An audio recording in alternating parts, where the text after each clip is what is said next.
Ada harimau.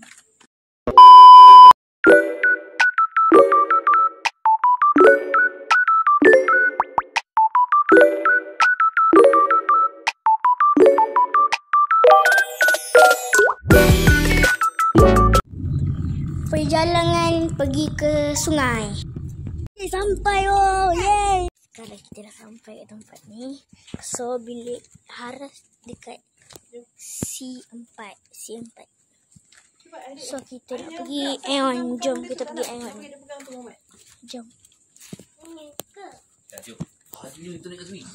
Dia pun takut dah. Adik takut. Yes. Ada harimau. Cantik juga kat sini. Ni ha. Sibuk lah. Sekarang kita nak pergi Aeon. Ni budak ni yang tengok handset. Sorry guys, bukan Aeon, Lotus. Sekarang dah jahat. Isa dia keluar rumah. Ada kat luar. Sekarang pukul 8 guys. Ada orang.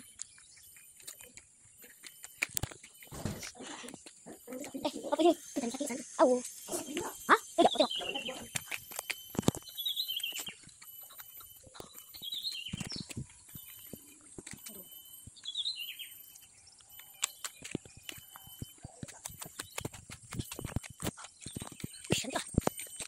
Kita jumpa lagi lah. Bye. Jom guys, kita pergi mandi sungai.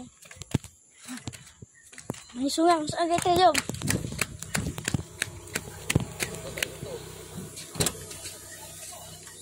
Dia semua dah siap tau. Semua dah siap. Dia baru bangun. Tengah pendek sikit. Sebelum kita pergi sungai, kita lumba lari. Jom.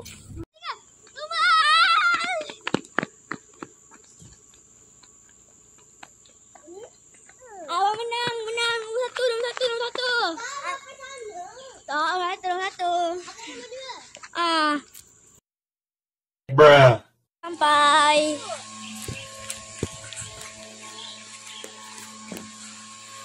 Sampai guys, dah sampai dah.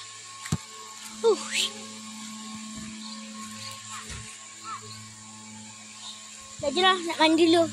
Kita jumpa kejap lagi. Dah sampai.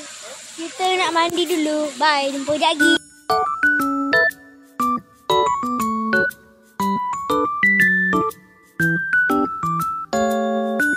Hai guys, sekarang Is dah mandi dah.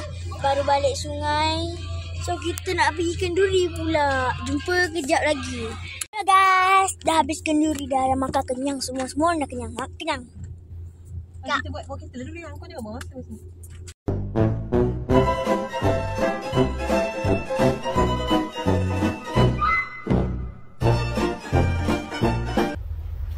Wait a minute. Ada Merdeka 188.